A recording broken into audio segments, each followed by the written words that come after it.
प्रोनेसिस investor academy के इस brand new video में आप सभी का बहुत बहुत स्वागत है। वर्ल्ड वाइड ज़्यादातर स्टॉक मार्केट्स का अगर आप परफॉर्मेंस देखेंगे तो परफॉर्मेंस मोस्टली बहुत अच्छा है। ऑफ कोर्स इसका रीज़न है, ऐसे ही तो ऊपर नहीं गया, बहुत बड़ा रीज़न है ऊपर जाने का। लेकिन इंडियन स्टॉक मार्केट को अगर आप देखेंगे तो रिलेटिवली परफॉर्मेंस कोई खास अच्छा नहीं है। इनफैक्ट पिछले कुछ समय से ही कोई खास परफॉर्मेंस नहीं आ रहा है। ऑफ कोर्स इसका भी कुछ रीज़न है ना कि भाई ज़्यादातर मार्केट्स ऊपर जा रहे हैं, अच्छा खासा परफॉर्मेंस। हमारा मार्केट उतना अच्छा परफॉर्मेंस एटलीस्ट रिसेंट टाइम्स में क्यों नहीं कर पा रहा है। डिटेल में जाने की कोशिश करेंगे क्या क्या रीज़न हो सकता है। इसमें ऑफ कोर्स ट्रम्प का टैरिफ आएगा, उसके बाद एलोन मस्क आएंगे, उसके बाद यूबीएस का रिपोर्ट है उसके बारे में जानेंगे, और ऑफ कोर्स वीडियो के लास्ट में आपके कुछ क्वेरीज हैं इन्वेस्टमेंट रिलेटेड, उसको भी मैं आंसर करूंगा। इन्फॉर्मेटिव वीडियो है, पूरा देखें, अच्छी तरह से समझे। पसंद आए तो लाइक और शेयर जरूर करें। अगर आप बार बार हमारे यूट्यूब चैनल पे आ रहे हैं, अभी तक सब्सक्राइब नहीं किया, सब्सक्राइब करें। सबसे पहले जान लेते हैं कि यूएस का मार्केट या फिर वर्ल्ड के ज़्यादातर मार्केट्स का परफॉर्मेंस इतना अच्छा क्यों है। तो देखिए, US court of international trade ने जो भी यूएस के प्रेसिडेंट डोनाल्ड ट्रंप का जो भी टैरिफ था उसे इलीगल बोलकर ब्लॉक कर दिया है। ठीक है, अगर इसको डिटेल में जानना चाहते हैं तो जो भी ग्लोबल टैरिफ उन्होंने लगाया था ना, फ्लैट 10%, हाँ, उसके बाद एलिवेटेड रेट्स ऑन चाइना पे कुछ एक्स्ट्रा लगाया था उन्होंने टैरिफ। ठीक है, उसके अलावा फेंटनाइल रिलेटेड टैरिफ लगाया था उन्होंने ना, ड्रग्स चाइना पे, कनाडा पे, मैक्सिको पे, कि भाई तुम लोग इलीगल ड्रग्स आने दे रहे हो, रोक नहीं रहे हो तो और ज़्यादा टैरिफ लगाऊंगा। ये सभी कुछ को सस्पेंड कर दिया है कोर्ट ने, यूएस कोर्ट ने। ठीक है, लेकिन हाँ, कुछ टैरिफ अभी भी रहेंगे। जैसे अदर टैरिफ्स है ना, इम्पोज्ड अंडर डिफरेंट पावर्स, कुछ यूएस प्रेसिडेंट का बहुत सारा पावर, उसके अंतर्गत ये सब लगाया गया है। तो कुछ जैसे सो कॉल्ड सेक्शन 232 एक होता है, सेक्शन 301 होता है, वहाँ पे जो भी टैरिफ लगाया है उस पर रोक नहीं लगाया गया है। लाइक ना, टैरिफ ऑन स्टील है, एल्युमिनियम है, ऑटोमोबाइल है, यहाँ पे टैरिफ जो भी डिटेल्स अभी तक अवेलेबल है उसके आधार पर मैं बता रहा हूँ कि टैरिफ रहेगा। लेकिन बाकी जो टैरिफ है, ठीक है, उसको सस्पेंड कर दिया है कोर्ट ने। हाँ, लेकिन यहाँ पे ये ध्यान में रखना है कि सस्पेंड कर दिया, इसका ये मतलब नहीं कि पूरी तरह से बंद हो गया। आपको पता है इंडिया में कैसा चलता है ना, लोअर कोर्ट है, हायर कोर्ट है, ठीक है, तो सुप्रीम कोर्ट मोस्टली फैसला करता है, उसके आधार पे सब कुछ होगा। तो ऑफ कोर्स ट्रम्प फिर ऊपर जाएंगे, सुप्रीम कोर्ट का जो भी फैसला आएगा इससे रिलेटेड, उसके बाद डिसाइड होगा कि क्या होगा। लेकिन हाँ, एटलीस्ट एक पॉजिटिव डायरेक्शन में स्टेप हुआ है। कुछ दिनों से हम लोग डिस्कस भी कर रहे हैं ना कि ट्रम्प देखिए ना, भगवान बनने की कोशिश करें, गॉड, मैं जो चाहूँगा करूँगा, जो बोलूँगा हो जाएगा। ठीक है, अब धीरे धीरे उनको झटका लगना शुरू हुआ। हम ये भी डिस्कस कर रहे थे, ऐसा नहीं है ना कि भाई कुछ भी बोल देंगे, कुछ भी कर देंगे, सब लोग उसे करने देंगे।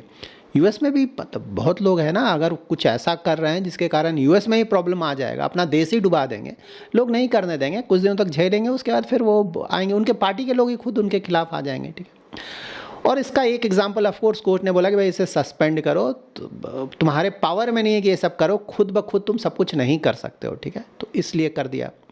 उसका एक और झटका लगा है ना, फाइनली, मतलब इलॉन मस्क, उन्होंने भी छोड़ दिया कि भाई तुम्हारा जो टॉप एडवाइज़र मैं था अब नहीं रहूँगा ना, डॉज बनाया गया था, वहाँ से हट गए हैं। ठीक है, ऑफ कोर्स ये तो बहुत मतलब पहले से ही पता था कि भाई एलोन मस्क छोड़ने वाले हैं, क्योंकि उनके खुद की कंपनी में प्रॉब्लम आ गया, टेस्ला, बहुत ज़्यादा प्रॉब्लम्स आ रहा है, तो ऑफ कोर्स उनको वहाँ कॉन्सेंट्रेट करना पड़ेगा, नहीं तो उनका खुद का कंपनी डूब जाएगा। ठीक है, तो पहले से ही था कि वो हट जाएंगे, लेकिन फाइनली एक फॉर्मल अनाउंसमेंट जो था वो भी आ गया। ठीक है, और ये अनाउंसमेंट का एक और बड़ा रीज़न है कि भाई ये जो ट्रम्प का ना बेतुका जो भी जा रहे हैं कर रहे हैं उसके खिलाफ है। एलोन मस्क बिजनेसमैन है ना, उनका बिजनेस भी बुरी तरह से हिट हो रहा है ट्रम्प के इन हरकतों के कारण।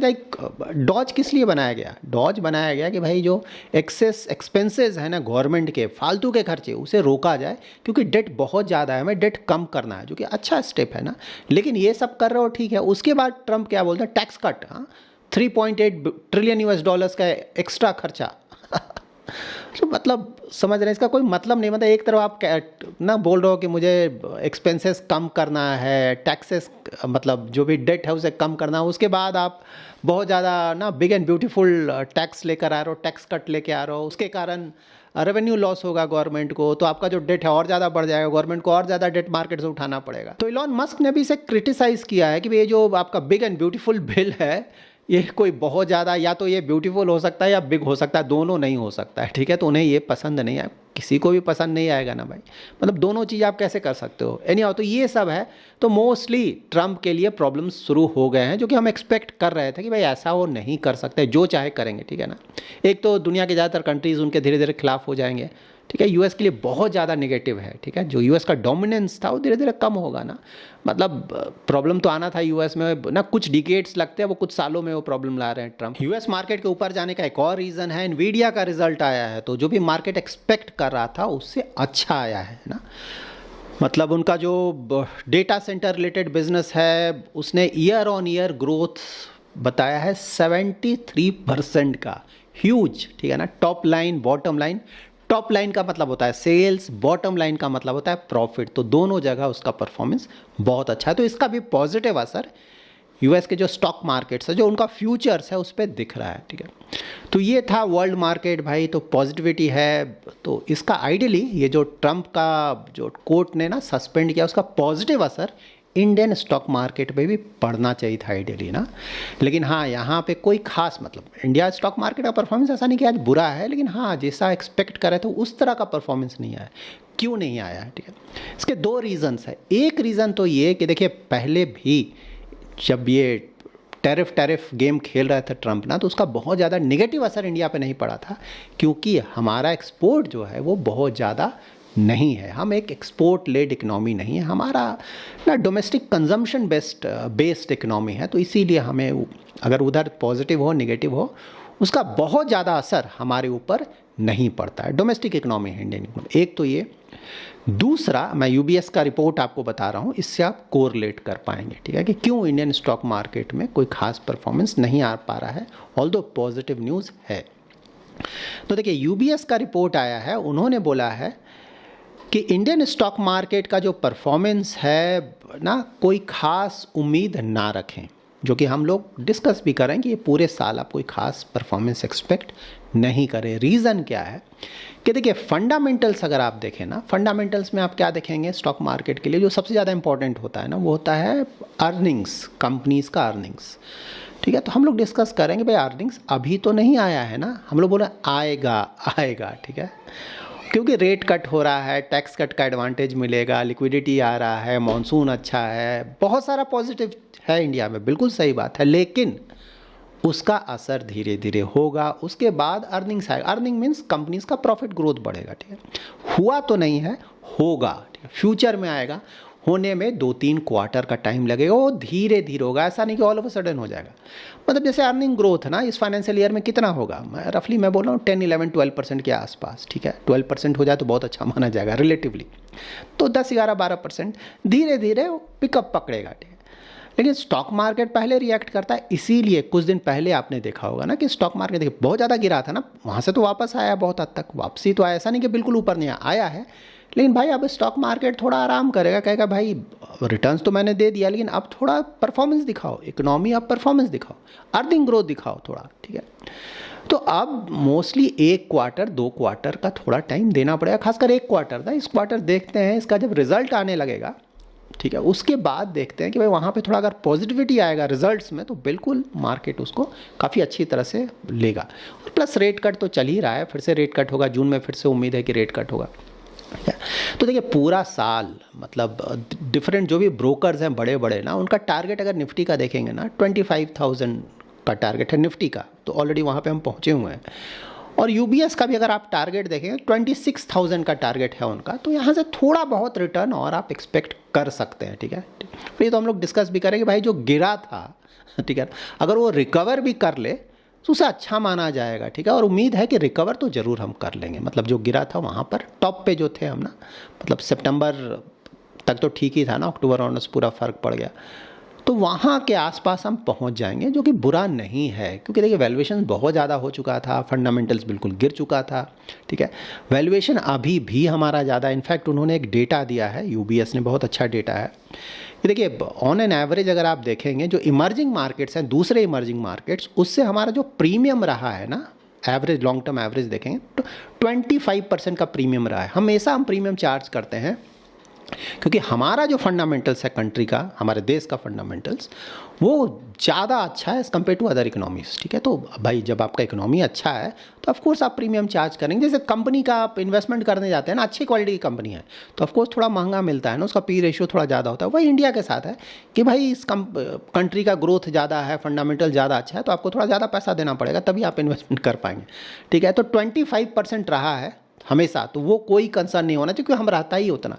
लेकिन जब हम मार्केट सितंबर में जो हम टॉप पहुंच गए थे ना, वहाँ पे ये प्रीमियम पहुंच गया था 90% पे। ठीक है, और उसके बाद मार्केट गिरा। ठीक है, और गिरा और फिर से थोड़ा रिकवर किया ना, तो अभी जो ये है प्रीमियम वो है 60% के आसपास। ठीक है, तो अभी भी बहुत ज़्यादा है, 25%, 60%।